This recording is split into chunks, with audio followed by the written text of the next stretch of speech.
ಕನ್ನಡ ರಸಪ್ರಶ್ನೆ ಸ್ಪರ್ಧೆ ತರಗತಿ 6 ಮತ್ತು 7ನೇ ತರಗತಿ ಮಕ್ಕಳಿಗೆ ರಸಪ್ರಶ್ನೆ ಸ್ಪರ್ಧೆಯನ್ನು ಏರ್ಪಡಿಸಿದ್ದೀವಿ. ಪ್ರಥಮವಾಗಿ ತಂಡಗಳ ಪರಿಚಯ ಮಾಡಿಕೊಳ್ಳೋಣ. 6ನೇ ತರಗತಿ ಮಕ್ಕಳ ತಂಡದ ಹೆಸರು ಒನಕೆ ಓಬವ್ವ. 7ನೇ ತರಗತಿ ಮಕ್ಕಳ ತಂಡದ ಹೆಸರು ಮದಕರಿ ನಾಯಕ. ಕಾರ್ಯಕ್ರಮಕ್ಕೆ ತೀರ್ಪುಗಾರರಾಗಿ ಆಗಮಿಸಿರುವ ಶ್ರೀಮತಿ ರೇಖಾ ಮೇಡಮ್, ಸಹ ಶಿಕ್ಷಕಿ, ಶ್ರೀ ಮಾತೃಶ್ರೀ ಪಬ್ಲಿಕ್ ಸ್ಕೂಲ್, ಇವರಿಗೂ ಸಹ ಅತ್ಯಂತ ಸ್ವಾಗತವನ್ನು ಬಯಸುತ್ತೇವೆ. ಈ ರಸಪ್ರಶ್ನೆ ಕಾರ್ಯಕ್ರಮದ ನಿಯಮಗಳು: ಪ್ರತಿಯೊಂದು ಪ್ರಶ್ನೆಯು ಉತ್ತರಕ್ಕೆ 1 ಅಂಕ ಇರುತ್ತದೆ ಹಾಗೂ ಉತ್ತರ ತಪ್ಪಾದಲ್ಲಿ ಅಥವಾ ಗೊತ್ತಾಗದಿದ್ದಲ್ಲಿ ಆ ಪ್ರಶ್ನೆ ಮತ್ತೊಂದು ತಂಡಕ್ಕೆ ವರ್ಗಾವಣೆ ಆಗುತ್ತೆ. ಈ ರಸಪ್ರಶ್ನೆ ಕಾರ್ಯಕ್ರಮದ ನಿಯಮಗಳನ್ನು ಕೂಡ ತಿಳ್ಕೊಂಡ್ವಿ. ಇನ್ನೇನು ರಸಪ್ರಶ್ನೆ ಕಾರ್ಯಕ್ರಮವನ್ನು ನಾವು ಮೊದಲ ಪ್ರಶ್ನೆ ಮದಕರಿ ನಾಯಕ ತಂಡಕ್ಕೆ. ಕನ್ನಡ ವರ್ಣಮಾಲೆಯಲ್ಲಿರುವ ಒಟ್ಟು ಅಕ್ಷರಗಳ ಸಂಖ್ಯೆ ಎಷ್ಟು? 49 ಸರಿಯಾದ ಉತ್ತರ. ಎರಡನೇ ಪ್ರಶ್ನೆ ಒನಕೆ ಓಬವ್ವ ತಂಡಕ್ಕೆ. ಕನ್ನಡದ ಆದಿಕವಿ ಎಂದು ಯಾರನ್ನು ಕರೆಯುತ್ತಾರೆ? ಪಂಪ, ಸರಿಯಾದ ಉತ್ತರ. ಮೂರನೇ ಪ್ರಶ್ನೆ ಮತ್ತೆ ಮದಕರಿ ನಾಯಕ ತಂಡಕ್ಕೆ. ದಾರಾ ಬೇಂದ್ರೆಯವರ ಪೂರ್ಣ ಹೆಸರೇನು? ದತ್ತಾತ್ರೇಯ ರಾಮಚಂದ್ರ ಬೇಂದ್ರೆ, ಸರಿಯಾದ ಉತ್ತರ. ಕುವೆಂಪುರವರ ಯಾವ ಕೃತಿಗೆ ಜ್ಞಾನಪೀಠ ಪ್ರಶಸ್ತಿ ಬಂದಿದೆ? ಒನಕೆ ಓಬವ್ವ ತಂಡಕ್ಕೆ ಉತ್ತರ ಗೊತ್ತಿಲ್ಲದ ಕಾರಣ ಈ ಒಂದು ಪ್ರಶ್ನೆಯನ್ನ ಮದಕರಿ ನಾಯಕ ತಂಡಕ್ಕೆ ವರ್ಗಾವಣೆ ಮಾಡ್ತಾ ಇದ್ದೀವಿ. ಕುವೆಂಪುರವರ ಯಾವ ಕೃತಿಗೆ ಜ್ಞಾನಪೀಠ ಪ್ರಶಸ್ತಿ ಬಂದಿದೆ? ಶ್ರೀ ರಾಮಾಯಣ ದರ್ಶನ, ಸರಿಯಾದ ಉತ್ತರ. ಕನ್ನಡ ಭಾಷೆಗೆ ಎಷ್ಟು ಜ್ಞಾನಪೀಠ ಪ್ರಶಸ್ತಿಗಳು ಬಂದಿದೆ?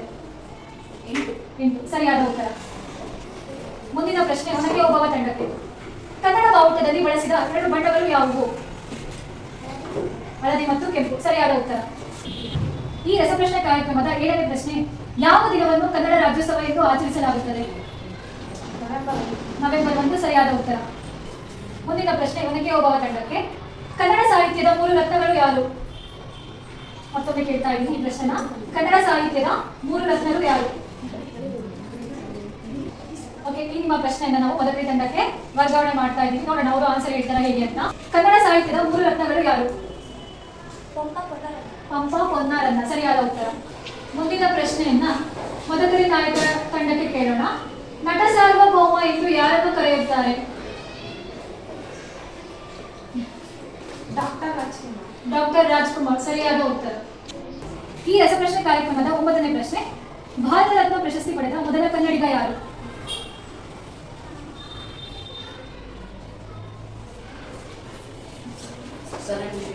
ಸರ್ ಎಂ ವಿಶ್ವೇಶ್ವರಯ್ಯ, ಸರಿಯಾದ ಉತ್ತರ.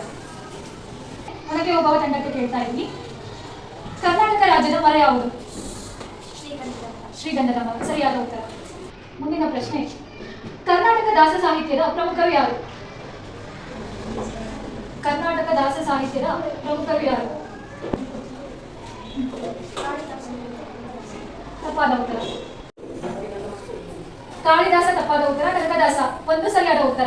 ಆದ್ರೆ ಈ 2 ಉತ್ತರವನ್ನ ಕೊಡೋಕೆ ವಿಫಲವಾಗಿರೋದ್ರಿಂದ ಈ ಒಂದು ಪ್ರಶ್ನೆ ನಾವು ಮದಕರಿ ನಾಯಕ ತಂಡಕ್ಕೆ ನಾವು ವರ್ಗಾವಣೆಯನ್ನು ಮಾಡ್ತಾ ಇದೀವಿ. ನೋಡೋಣ ಅವರು ಆನ್ಸರ್ ಮಾಡ್ತಾರೆ ಹೇಗೆ ಅಂತ ಹೇಳ್ಬಿಟ್ಟು. ದಾಸ ಸಾಹಿತ್ಯದ ಪ್ರಮುಖರು ಯಾರು?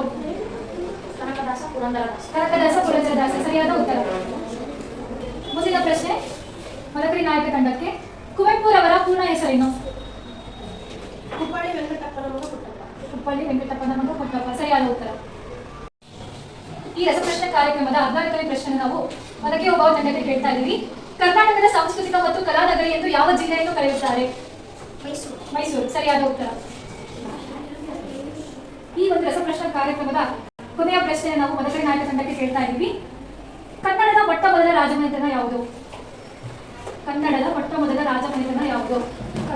ಕದಂಬ, ಸರಿಯಾದ ಉತ್ತರ.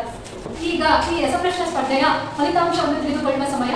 ಫಲಿತಾಂಶವನ್ನು ಹೇಳಲು ಶ್ರೀಮತಿ ರೇಖಾ ಮೇಡಮ್ ಅವರನ್ನ ವೇದಿಕೆ ಮೇಲೆ ಆಗಮಿಸೋಣ. ಈ ಒಂದು ಅಂತರ್ವರ್ಗ ಕನ್ನಡ ರಸಪ್ರಶ್ನೆ ಸ್ಪರ್ಧೆಯಲ್ಲಿ 6 ಮತ್ತು 7ನೇ ತರಗತಿಯವರು ಭಾಗವಹಿಸಿದರು. ಅದರಲ್ಲಿ ಒನಕೆ ಓಬವ್ವ ತಂಡ 4 ಅಂಕಗಳನ್ನು ಪಡೆದು 2ನೇ ಸ್ಥಾನದಲ್ಲಿದ್ದಾರೆ. ಹಾಗೂ ಮದಕರಿ ನಾಯಕ ತಂಡ 10 ಅಂಕಗಳನ್ನು ಪಡೆದು ಮೊದಲನೇ ಸ್ಥಾನವನ್ನ ಪಡೆದಿದ್ದಾರೆ.